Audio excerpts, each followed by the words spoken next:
times. Defeatthebook.com. Let us help you beat the odds. If you're new here, welcome. If you've been here before, welcome back. Either way, I thank you for tuning in. It's greatly appreciated. Thumbs up, subscribe, click the bell so you're notified. You're going to want to be up to date with everything we're doing here within this channel and on this company. 9 straight free pick wins. Looking to give you number 10 here today, as we were able to give you a victory yesterday with the Buffalo Bills, nice and easy. All right, hopefully we get you another win here today. It's Monday Night Football. My Eagles are on.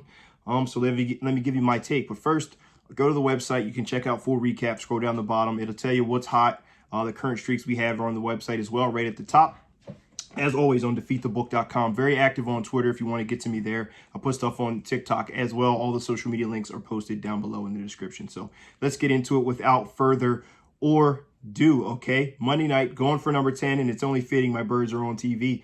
Line opened up at 2, moving up to 3.5 now, favoring the Eagles. Going up against the Seattle Seahawks there on the road.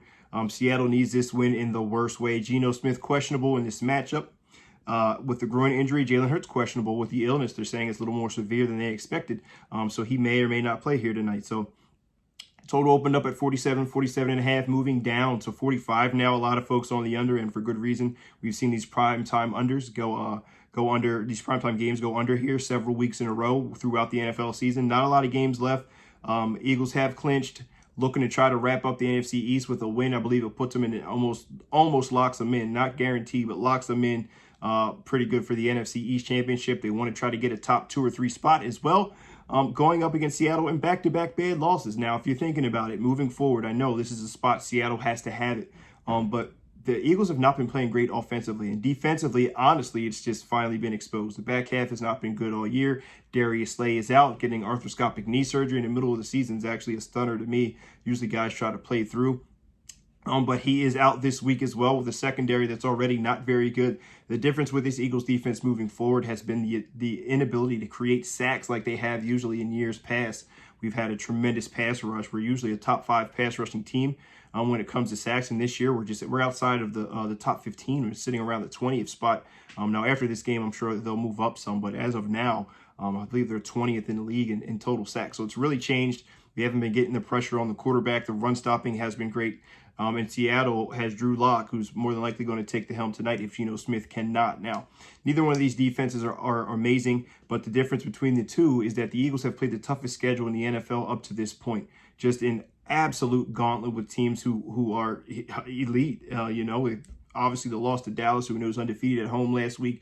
San Francisco 49ers had revenge on their mind after we knocked them out of the playoffs to get to the Super Bowl last season. Buffalo Bills, Kansas City Chiefs, and on and on and on. It has been an absolute gauntlet. This is a spot where we're looking to get the offense back on track. And really the key to that, in my opinion, is DeAndre Swift. He's got to touch the ball. In games that he's had 14 or more carries, 31.25 points per game for the Eagles. They got to run the ball. They have to do it efficiently. They have to create a little bit more balance offensively. Especially if Jalen Hurts is going to play this game, which I expect that he would play. It's hard for me to imagine that he would miss this game with them losing back-to-back games and try to build some momentum moving forward. Now, Matt Patricia takes over defensive coordinator position here as well. Another something to look into. A lot of variables when it comes to this game. But I'm not sure it's going to matter very much. That secondary has not been good. But one thing Matt Patricia does, coming over from the New England days, New England typically wants to take away the best player. The best player, in my opinion, on the other side will be DK Metcalf. Now, why do I think it's not going to make that much of a difference? Is because there's still Tyler Lockett is still a very good wide receiver. Jackson Smith-Njigba is a very good wide receiver. And both of those guys have significant advantages against this Philadelphia Eagles secondary, who has just been porous all season long. So I like the total here in this one. It's at 45. I think it goes over that number. I like the Eagles to get back on track in their scoring ways. I think Seattle gives us enough help to cover this number. I like Seattle Seahawks, Philadelphia Eagles over 45 is my official free pick of the day, going up against the typical primetime under here. All right, Eagles, Seahawks, over 45 is my official free pick of the day. Hoping to give you number 10 in a row. Hopefully we can cash that for you. Double D, Derek Dimes, defeatthebook.com. Let us help you beat the odds. Best of luck if you decide to tail. But either way, hope that you guys had a fantastic Monday. Good luck.